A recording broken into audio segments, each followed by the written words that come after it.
মুক্তিযোদ্ধা শহীদুল ইসলাম সেলিম। সরকার পক্ষ থেকে অভিযোগ উত্থাপন করা হয়েছে, এই সেলিমদের বাড়িতে আল্লামা সাঈদী পাক সেনাদের দিয়ে তাদের বাড়িতে আগুন দিয়েছে এবং তার বাবাকে নির্যাতন করেছে, অথচ তারা তখন তাদের বাড়িতেই ছিলেন না কিংবা তাদের এলাকাতেও ছিলেন না। দেখুন সরকার পক্ষের সাক্ষী সেলিম কি বলছেন। একাত্তরে গন্ডগোল আপনারা সবাই জানেন যে বিদেশে কি ঘটছে।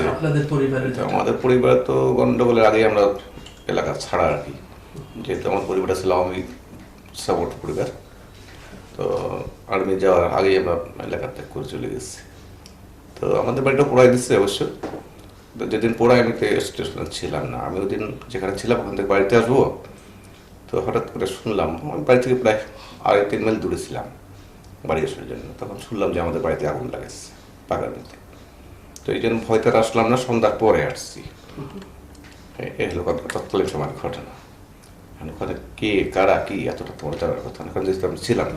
আপনার যে লিখিত বক্তব্য যেটা আদালতে দেয়া হয়েছে, আদালতে অ্যাকসেপ্ট করছে, হ্যাঁ, একটা লিখিত বক্তব্য, আয়ের কাছে আপনি আসলে কি বলছিলেন?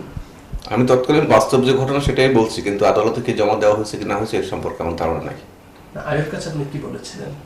তৎকালীন সময় যেটা যে আমি কোথায় কি ছিলাম, কি অবস্থান করছি, আর বেশিরভাগ সময় তো আমি সুন্দরবন কাটাইছি, যেহেতু আমি একজন মুক্তিযোদ্ধা, তো ওই এলাকাটা কাটাইছি, তার পাহাড়টা টোটালটা আমি বলতে পারবো না। তো যতটুকু আমি জানি ততটুকু তাকে বলছি। আয়ের কাছে কি আপনি এরকম কিছু বলেছেন যে সাঈদী আপনাদের বাড়িতে আগুন দিয়েছে? সাঈদী আমি যেটা দেখি না সেটা আমি কি করে বলবো? আপনি আয়ের কাছে আলটিমেটলি যা ঘটেছে, মানে শুরুতে আমাকে যা বলছেন ওটাই বলেছেন।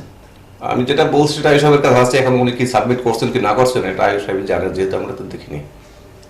যদি অনেস্টলি জিজ্ঞেস করা হয়, আপনি তো জানেন একজন মুক্তিযোদ্ধা হিসেবে, সাঈদী কি আসলে রাজাকার ছিল? না, সাঈদী সাহেব রাজাকার ছিলেন না।